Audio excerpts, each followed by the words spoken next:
भाइयों, आज मैं आप सबसे यही कहने के लिए आया हूं, मैं आपसे एक ही बात कहने के लिए आया हूं, आप चिंता मत करिए। टीएमसी के गुंडे क्या कह रहे हैं, भयभीत मत होइए। कोई माफिया क्या कह रहा है, उससे भयभीत होने की आवश्यकता नहीं। कोई मौलाना क्या बक रहा है, उससे चिंता करने की आवश्यकता नहीं। आने दीजिए डबल इंजन की बीजेपी की सरकार को, ये सभी आपकी चाटुकारी कथा करते हुए दिखाई देंगे। आपके लिए बंगाल की सड़कों पर झाड़ू लगाते हुए दिखाई देंगे ये सभी लोग, और इसलिए चिंता करने की आवश्यकता नहीं। देखो ना, यूपी में कितना परिवर्तन हो गया, वहां किसी सड़क पे कोई नमाज नहीं पढ़ सकता, नहीं पढ़ सकता।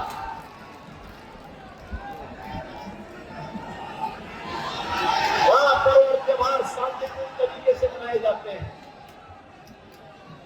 कोई अराजकता नहीं, कोई गुंडागर्दी नहीं, हर बेटी और बाप को सुरक्षा की गारंटी है।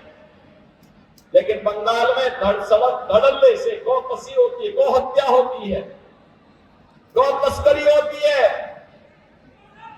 पर्व और त्योहार के पहले उपद्रव हो जाते हैं। और इसीलिए बहनों और भाइयों, इसकी गारंटी, सुरक्षा की गारंटी, समृद्धि की गारंटी, आने वाले उज्जवल भविष्य की गारंटी केवल और केवल बीजेपी है।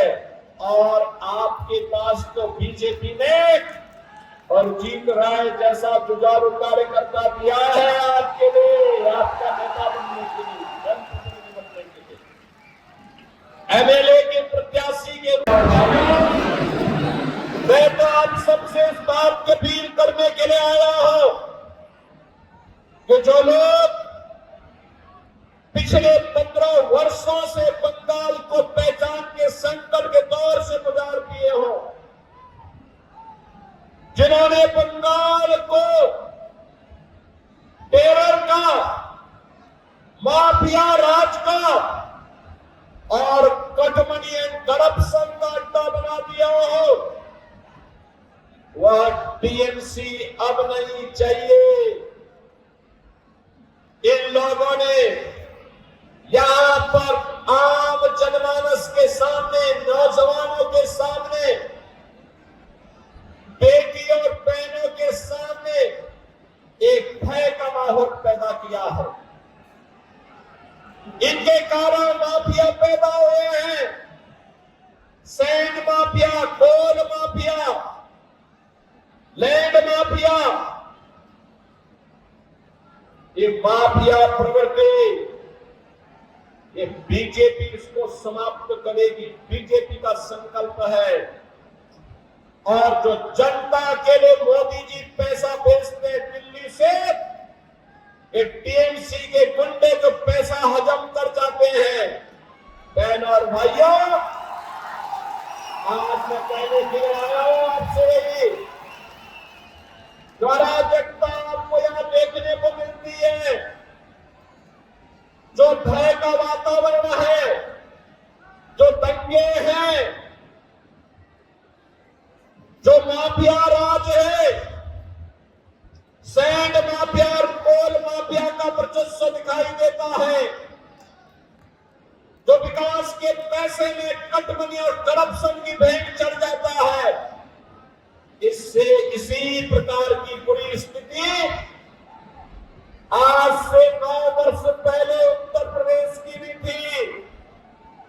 याद करिए, उत्तर प्रदेश 9 वर्ष पहले वहां हर दूसरे तीसरे दिन एक दंगा होता था, कोई पर्व और त्योहार नहीं हो सकता था, बाल और बेटियां सुरक्षित थी, गुंडागर्दी चरम पर थी, अपराध चरम पर था, माफिया हावी थे, और जनता की सुविधा और जनता के विकास के लिए आने वाले पैसे में ऐसी कहती पड़ती थी। इसका उपचार केवल और केवल एक है, और वह है डबल इंजन की भाजपा की सरकार, डबल इंजन की भाजपा।